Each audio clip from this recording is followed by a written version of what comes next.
Olá, meu irmão, minha irmã, quinta-feira, 12 de agosto, quinta-feira da 19ª semana do Tempo Comum. Uma alegria estarmos juntos para a nossa homilia diária. Eu quero acolher você que está chegando pela primeira vez no nosso canal do YouTube. Se inscreve, ativa a notificação, sininho.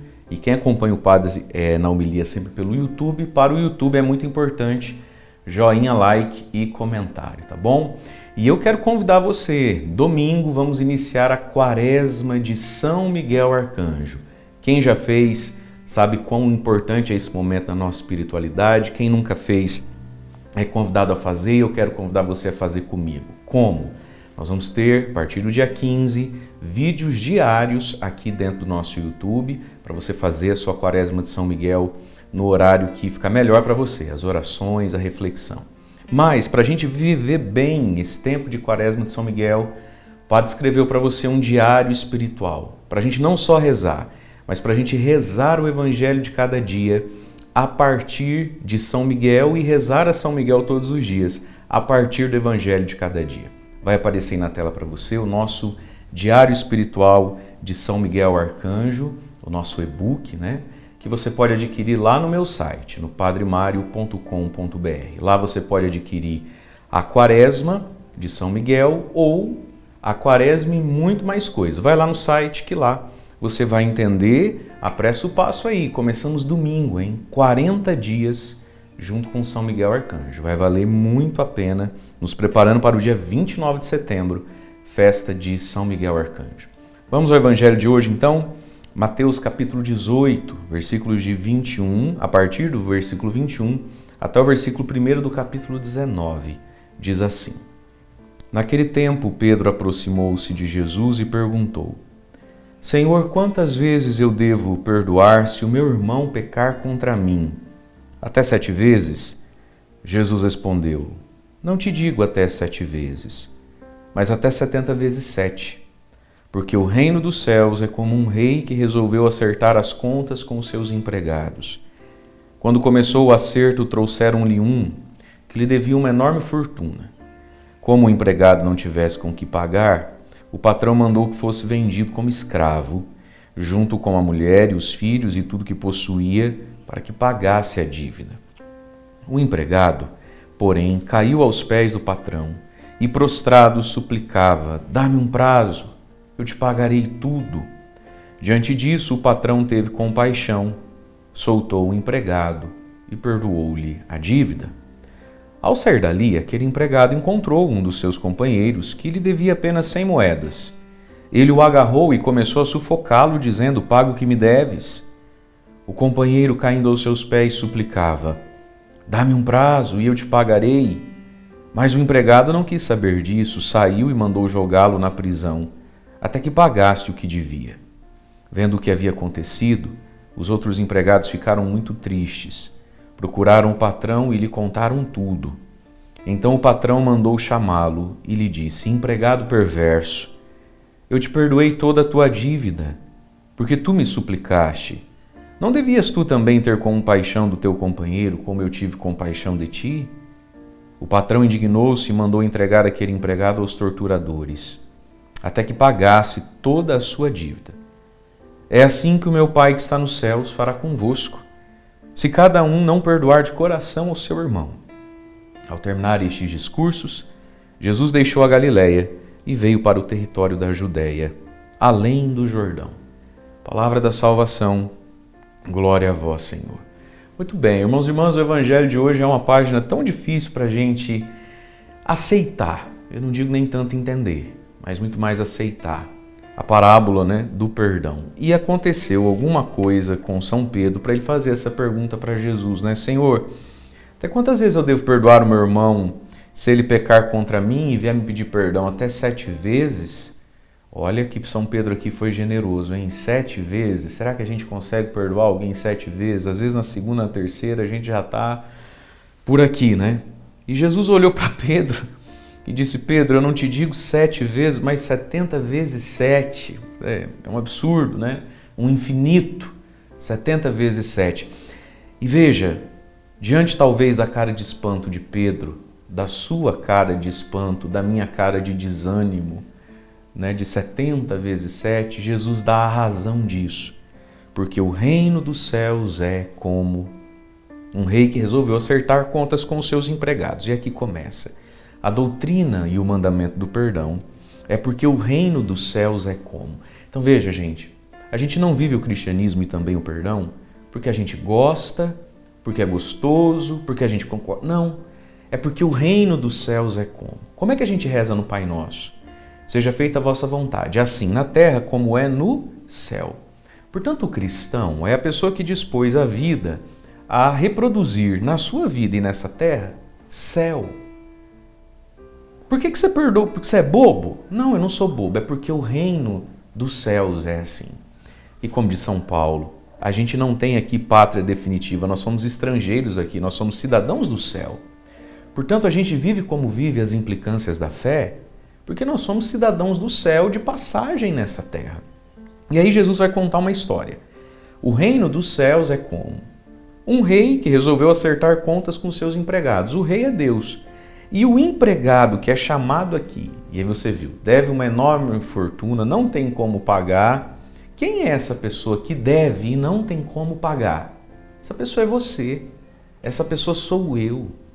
O nosso problema é que a gente não consegue se enxergar no lugar desse que foi perdoado infinitamente aqui. A gente se sente muito bom, porque a gente se justifica no pecado do outro. Quantas pessoas não se confessam, não avançam na vida, né? Não vai à igreja, por quê? Porque a gente faz uma listinha de gente que não presta e fala, ufa, quanta gente ruim, eu sou melhor que eles, logo eu sou bom. Não, não é porque você é melhor que muitas pessoas no seu olhar que você é bom. Quem deve uma quantia infinita a Deus somos nós. Somos nós, você e eu, fomos e somos perdoados de dívida impagável. Impagável, meus irmãos. Porque todo pecado contra Deus é uma ofensa infinita. Né? Você sabia que determinadas atitudes contra o próximo podem ser mais graves ou menos graves, né? Dependendo de quem é o próximo? Uma autoridade, um rei, um presidente da república, o crime é maior por causa da dignidade, não é?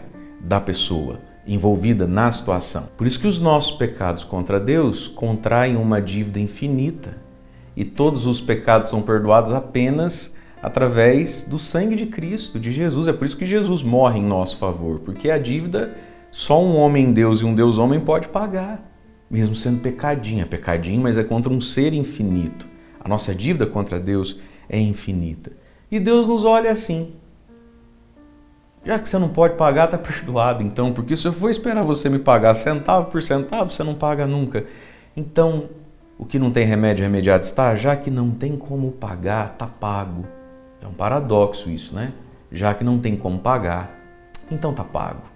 Claro que aqui passa pelo arrependimento. A gente não pode ficar aí pregando que Deus é amor, Deus é perdão, e Deus é amor, Deus é perdão para quem se arrepende. Dá-me um prazo, Senhor, eu te pago. E Deus olha o arrependimento e diz, não, o teu arrependimento já pagou a tua dívida. Você não tem que ficar me pagando. Se você se arrepende, está perdoado. Mas aí vem então Jesus querendo nos ensinar. Uma vez que essa foi a minha experiência com Deus, como será a minha experiência com o irmão?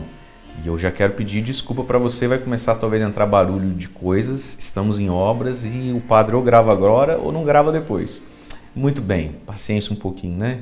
E muito obrigado a todos que têm nos ajudado com as nossas obras. Mas veja, queridos, uma vez que o pai me tratou assim, agora vem, né? Como é que eu trato o irmão? Jesus continua a historinha. O sujeito foi perdoado de uma dívida infinita, sai na rua e encontra um outro que deve para ele muito menos do que ele deve para o rei, garra no pescoço, não solta, e o outro que pediu misericórdia, ele não dá a misericórdia que recebeu do Pai. E aqui tem algo, né, que a gente precisa entender. É hora da gente tirar a mão do pescoço dos outros. Porque paga o que me deve, paga o que me deve. Mas mesmo que ele fosse pagar tudo o que ele devia, no ato de querer receber tudo que o outro me deve, eu fico amarrado no outro por quanto tempo? Porque o outro é pobre, ele vai me pagar o que me deve, vai levar quantos anos para fazer isso? Então, meus irmãos, quando a gente perdoa a dívida do outro, o mal do outro, a gente se liberta. Quantas pessoas hoje estão presas, gritando para o seu passado, gritando para o seu presente, gritando para os personagens que passaram pela história de vida da gente, e a gente está lá gritando, me paga, me paga, me paga. Você não entendeu que não tem como pagar? Ele não tem como pagar. Ele não tem como refazer aquilo. A dor que você sentiu, você já sentiu. A palavra que você escutou e não... já está feito. Então solta o pescoço do teu companheiro e dá a ele o que a gente recebeu de Deus. E aqui, meus queridos, entra, né? O que determina o meu relacionamento com o outro não é o outro. O que determina o meu relacionamento com o outro é o meu relacionamento com Deus. Isso é ser cristão. Ser cristão não é ser para o outro o que o outro é para mim.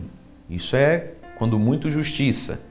Ser cristão é ser para o outro o que Deus Pai é para mim. Isso é o cristianismo. Ser para o outro o que Deus é para mim. Porque se eu for para o outro o que o outro é para mim e vice-versa, a coisa não anda, né? Somos todos falhos, todos pecadores. E aí veja, esse paga o que me deves, paga o que me deves, escandalizou até os amigos dele. Eles foram contar ao patrão, Senhor, o senhor perdoou o homem ali de uma dívida infinita, ele está cobrando 100 reais do outro ali. E aí ele chama e vai dizer, empregado perverso, eu perdoei toda a tua dívida porque me suplicaste, ó, verde Palmeiras, versículo 33. Não devias tu também, Padre Mário, ter compaixão do teu companheiro como eu tive compaixão de ti?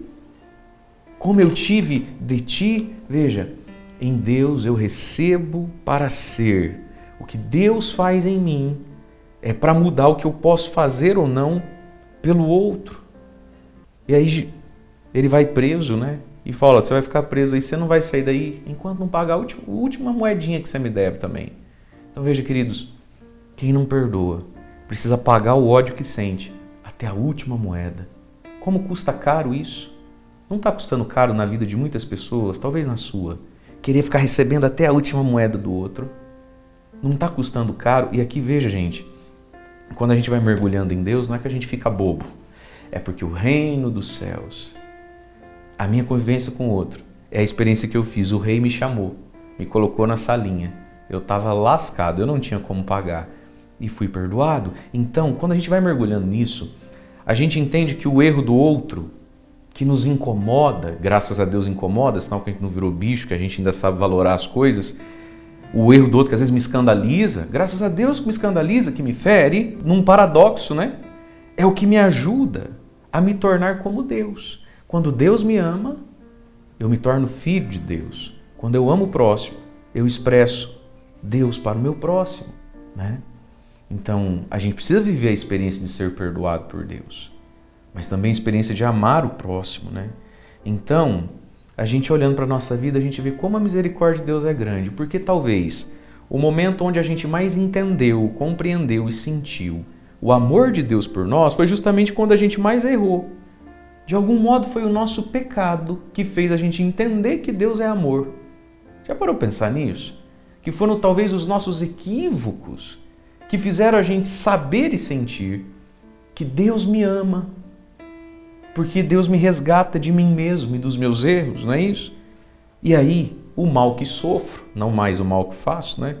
É a oportunidade de eu perdoar e de amar mais e me parecer mais com Deus, no pecado que fiz até descobrir o quanto Deus é amor comigo.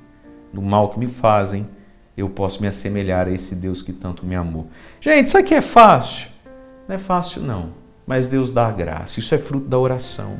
Isso é fruto da gente pedir a Deus a graça da humildade, da simplicidade, de olharmos para Ele, de pedirmos a Ele que pela palavra, pela Eucaristia, a nossa capacidade de amar e perdoar não se esgote, se renove a cada dia, para que a gente possa nessa terra, na nossa vida, já começarmos a viver o reino dos céus.